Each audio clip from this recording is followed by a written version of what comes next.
देवशयनी एकादशी व्रत कथा, जिसे पद्मा एकादशी या हरिशयनी एकादशी भी कहा जाता है। तिथि आषाढ़ शुक्ल पक्ष की एकादशी। महत्व भगवान विष्णु इस दिन से 4 महीनों के लिए क्षीर सागर में योग निद्रा में चले जाते हैं। इसी दिन से चातुर्मास का आरंभ होता है। व्रत कथा प्राचीन काल में भद्रावती नगरी में एक राजा हुआ करते थे, जिनका नाम था मानधाता। वे अत्यंत धार्मिक, सत्यवादी और विष्णु भक्त थे। एक बार उनके राज्य में भयंकर अकाल पड़ा। कई वर्षों तक वर्षा नहीं हुई। किसान दुखी हुए, पशु पक्षी मरने लगे, प्रजा भूख से तड़पने लगी। राजा मानधाता ने अपने मंत्रियों और ब्राह्मणों से इसका उपाय पूछा। वे बोले, राजन, यह स्थिति पापों के प्रभाव से आई है। किसी महान ऋषि से समाधान पूछिए।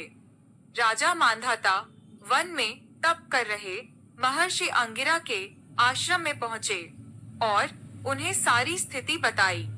उन्होंने निवेदन किया, गुरुवर, मेरी प्रजा दुखी है। कृपया कोई उपाय बताइए जिससे यह संकट समाप्त हो। महर्षि अंगिरा बोले, राजन, आप आषाढ़ शुक्ल पक्ष की देवशयनी एकादशी का व्रत करें और अपनी प्रजा को भी इसका पालन करने के लिए प्रेरित करें। इस व्रत के प्रभाव से वर्षा होगी, अन्न उपजेगा और सबका कल्याण होगा। राजा ने पूरी श्रद्धा और विधि पूर्वक देवशयनी एकादशी का व्रत किया।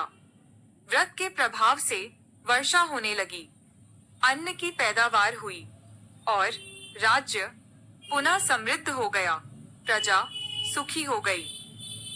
व्रत विधि व्रती को दशमी की रात से उपवास प्रारंभ करना चाहिए। एकादशी के दिन प्रातः स्नान कर भगवान विष्णु की पीले फूलों, पीतांबर व तुलसी से पूजा करें। एयुएम नमो भगवते वासुदेवाय मंत्र का जाप करें। श्री हरि को पंचामृत से स्नान कराकर भोग लगाएं। दिन भर उपवास करें और रात्रि में जागरण करें। द्वादशी को ब्राह्मणों को दान देकर व्रत का पारण करें। देवशयनी एकादशी का विशेष महत्व। इस दिन भगवान विष्णु 4 महीने के लिए योग निद्रा में चले जाते हैं। इन 4 महीनों को चातुर्मास कहते हैं, जिसमें कोई भी शुभ कार्य जैसे विवाह, गृह प्रवेश आदि वर्जित रहते हैं। इस एकादशी से ही आध्यात्मिक साधनाओं की शुरुआत करने का विशेष महत्व होता है।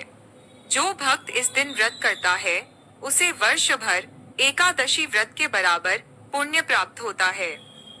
जो भी भक्त श्रद्धा से इस व्रत कथा को पढ़ता या सुनता है, उसे विष्णु लोक की प्राप्ति होती है और उसके सारे पाप नष्ट हो जाते हैं।